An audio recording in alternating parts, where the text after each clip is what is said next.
အားလုံးပဲမင်္ဂလာပါဒီနေ့ကျွန်တော်ဒီ passport PG နဲ့ passport PV ဆိုပြီးတော့နှစ်မျိုးကိုကျွန်တော် PG ကပါလဲ PV ကပါလဲဘယ်လိုနေရာတွေမှာအသုံးဝင်လဲဆိုတာကိုပြောပြပေးမှာဖြစ်ပါတယ်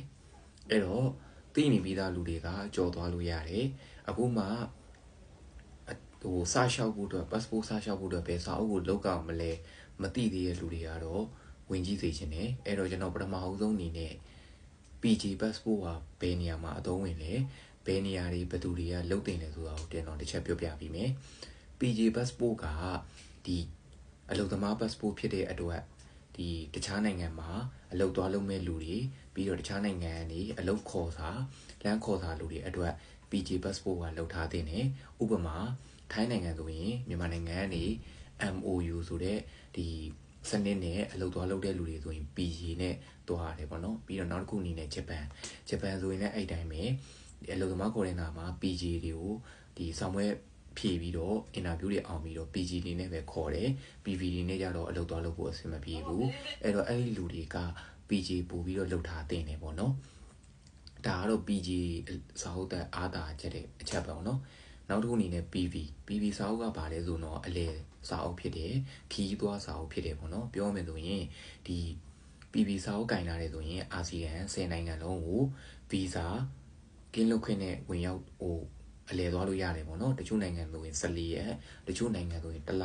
ဗီဇာ free ရတယ်ပေါ့နော်ပြီးတော့လေဆိပ်ကနေအလွယ်တကူထွက်လို့ရတယ်ဒီ hotel booking တင်လက်မှတ်အသွားပြန်ပြရအောင်နဲ့ထွက်လို့ရတယ်ပေါ့နော်ဒီနေရာမှာ PG နဲ့မတူရတဲ့အကြောင်းရင်းကအဲ့ဒါပဲပေါ့နော် PG ဆိုရင်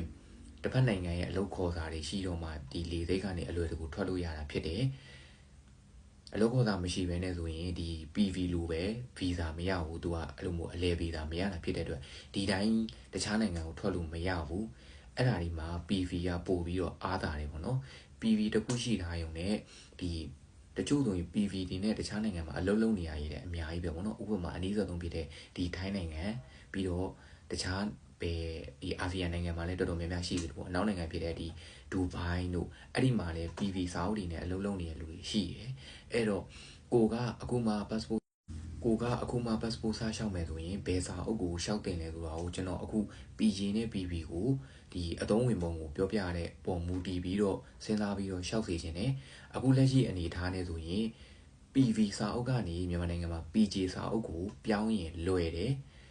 ဒါပေမဲ့ကိုယ့်လက်ထဲမှာ PG ကင်ထားလို့ရှိရင် PV ကိုပြောင်းတဲ့အခါမှာလဲတက်တန်းတစ်နှစ်ပဲရမှာ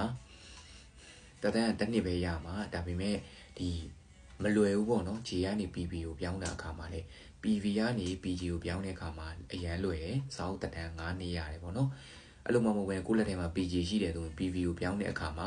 တစ်နှစ်ပဲရကြတာများတယ်အဲ့တော့ကိုအနေနဲ့ဒီကိုလုံးမဲ့ရှေ့လုံးမဲ့အလုပ်ပဲဖြစ်ဖြစ်ဒါမှမဟုတ်အလဲသွားမှာပဲဖြစ်ဖြစ်အဲ့ဒီအပေါ်တွေမူတည်ပြီးတော့စာအုပ်ကိုရှောက်ထားစေခြင်းနဲ့အဲ့တော့ဒီကျွန်တော်ပြောတဲ့ PG ကနေ PG နဲ့ PV ပေါ့နော်အဲ့ဒီရဲ့အသုံးဝင်ပုံတွေကိုသုံးသပ်ပြီးတော့စာအုပ်ကိုရှောက်ပါတကယ်လို့တခုခုသိချင်တာပဲဖြစ်ဖြစ်ဒီဆွေးနွေးချင်တာပဲဖြစ်ဖြစ်ဆိုရင်ကျွန်တော်ရဲ့ဒီ TikTok မှာလည်းလာပြောလို့ရသလိုကျွန်တော်ရဲ့ Facebook page ဖြစ်တဲ့ဒီ First Step Passport One Stop Service မှာလည်းလာရောက်ပြီးတော့ဆွေးနွေးနိုင်ပါတယ်အဲ့ဒါလေးလာပြောပြပေးတာပါခင်ဗျကျေးဇူးတင်ပါတယ်